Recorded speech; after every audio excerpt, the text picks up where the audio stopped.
just a time.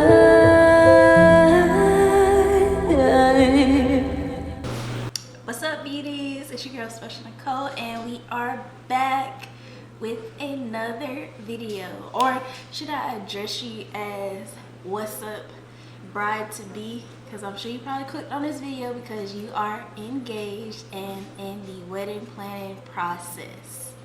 So if you are new here, then you probably don't know that I just got married about 30 days ago on New Year's Day, and I planned my wedding from start to finish by myself. Of course, I had help from friends or family, but I did not have a wedding planner. I was her, she was me, and we got it done.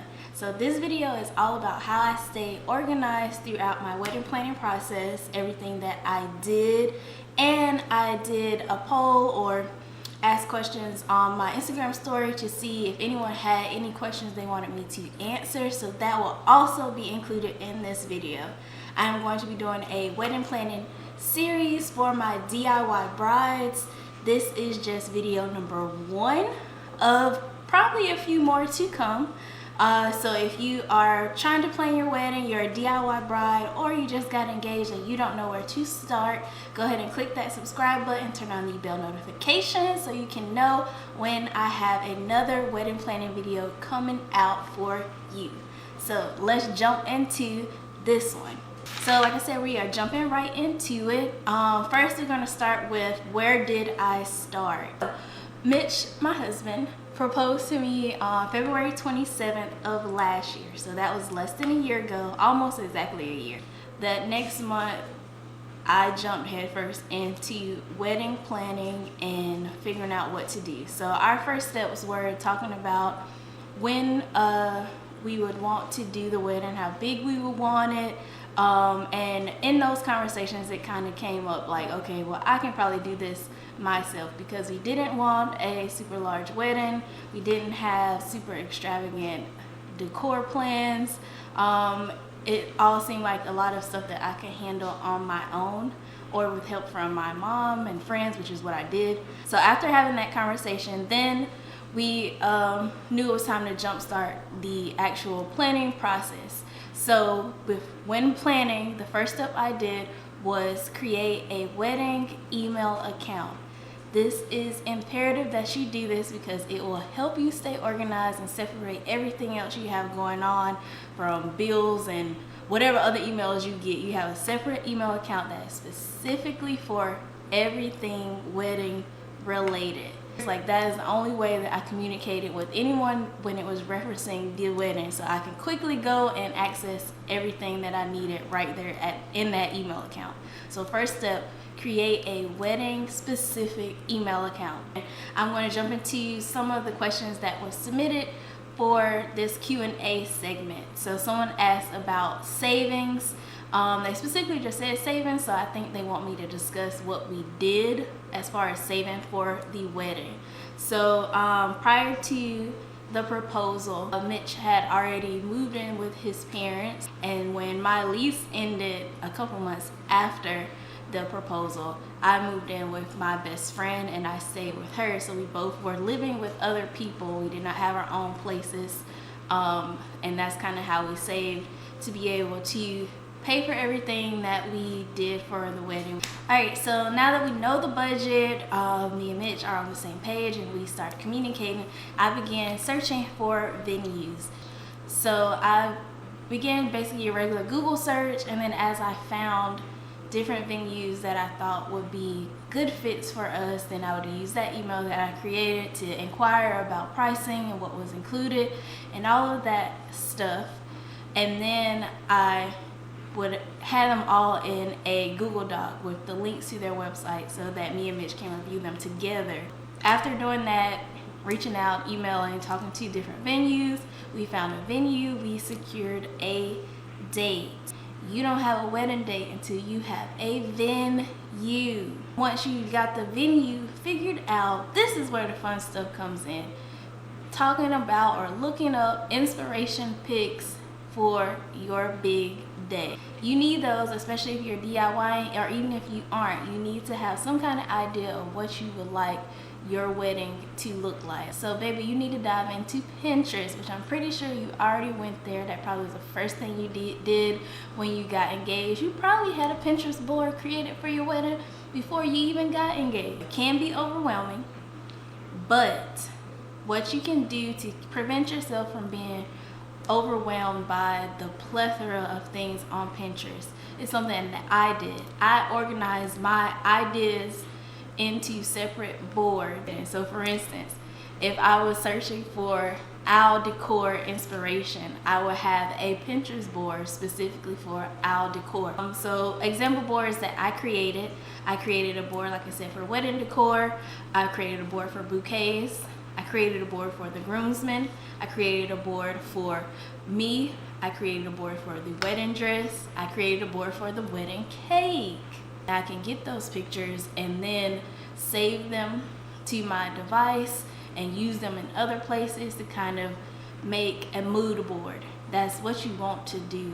You want to get your main ones and then put them all together, so when you look at it, you're like, that's my vision. That's what I want my wedding day to look like. Because this mood board became very helpful when it came to communicating with my different vendors. It's helpful to have to share with other people so they can also see your vision. Let's pause for a wine break. What y'all think? Let's get some wine.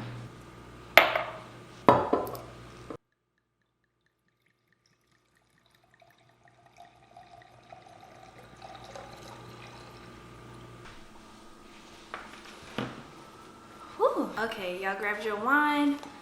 Let's keep it going. Google Docs will be your best friend. So yes, when you create your wedding email, go ahead and make it Gmail. Go ahead, they need to sponsor me. Go ahead so you can have your Google Drive and you can create all the documents that you need and have them all in one space and be able to share them via email with other people so they can access and see the same vision that you do. I use Google Docs for everything. We had who needed to be paid, what payments have been made, a spreadsheet for that where it would automatically calculate when we would put in a payment and it would go ahead and tell us the remaining balance. All of that with the due dates, that was in there. I had the bridesmaid and groomsmen inspiration and / mood board that I created. Visualizing it and putting it together on a mood board is very helpful. One of my vendors who did our backdrop and art, she had to create a floral arrangements that would kind of go with the theme, and it was helpful for her that I had a mood board created already, so she used all of that to be able to create pieces that fit seamlessly with the decor that we had on the wedding day. So the mood board is very helpful, not only for you but for other people involved in the process. The guest list started in Google Docs, in a Google Excel or Google spreadsheet. It started there, but basically any thought you have can be a Google Doc. Whatever you need to be organized, use it as your planner, your wedding day planner. I had a planner, a notebook. It was helpful in some sorts, but I really didn't use it that much, so they were wasting money. Right, so I mentioned the guest list and I had another Q&A question, so let's do that one. So this question is, how did you narrow down the guest list? Guest list is basically going to factor into your budget.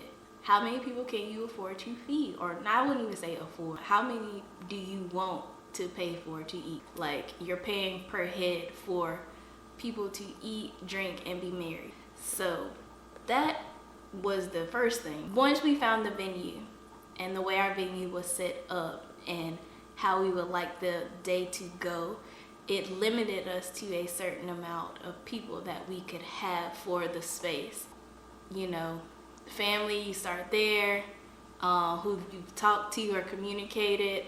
We kind of really base it on who had met the other person. So who from my side has met Mitch or knew of our relationship. So that was kind of where we started, and then it trickled down from there. When it comes to the guest list, just try to think about who you couldn't see not being there on your wedding day.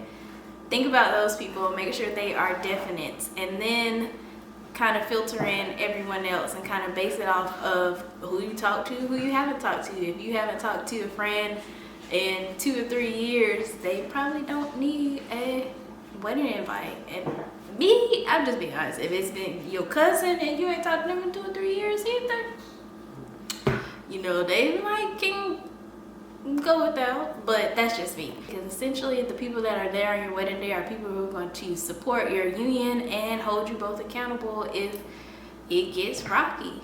Let's move on. So I mentioned I was going to be talking about another app that I use that was helpful in helping me with my wedding planning. Well, the mood boards that I created, they ended up in Google Docs, but they started somewhere else. And this app called Canva. If you don't have Canva, you might need to check into it. I have the paid subscription, which is $12.99 a month, but you can still use the free app and be able to do most things in it. So I use Canva to make the mood boards, and then I would save them in Google Docs. I also use Canva to create the info cards that I made for my bridesmaids that you all saw in the bridesmaid proposal box video. I created the wedding day timeline in Google Docs, but I created a more cuter version for everyone to have on the day of, and I kind of text it to their phone, but it kind of laid out the day, the order of the day, and where they needed to be or what was expected of them at kind of not every hour, but most of the hours throughout the day. For the bridesmaids, they even had their wedding makeup appointment. I also made a like not RSVP, but a QR card that went with the save the dates. I created these small little cards with a QR code, and that way people could scan the QR code to get pointed directly to our wedding website. Google was helpful.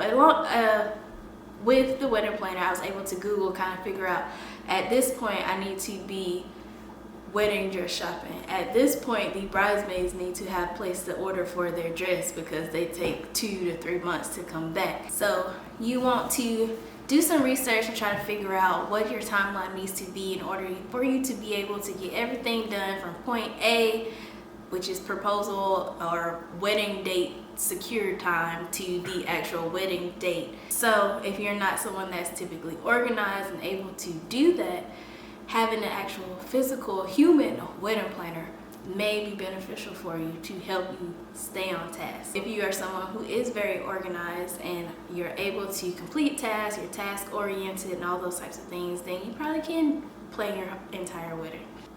Most of the DIY process is just staying organized and staying on top of the timeline. So checking out brides.com, they have a bunch of blog posts about where to start. At this month you should be doing this many months away from your wedding day you need to do this. So just doing Google searches so that you can stay on task and on time with the things that need to be done.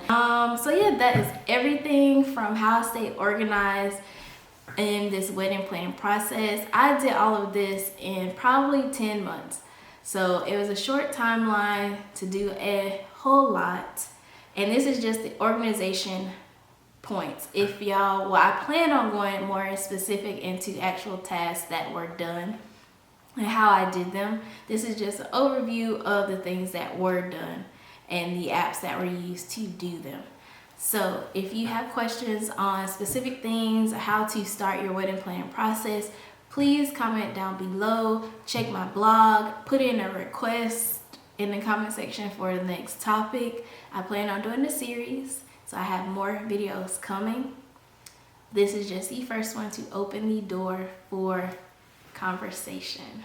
So thank you for watching, and I will see y'all on the next one. Bye. No longer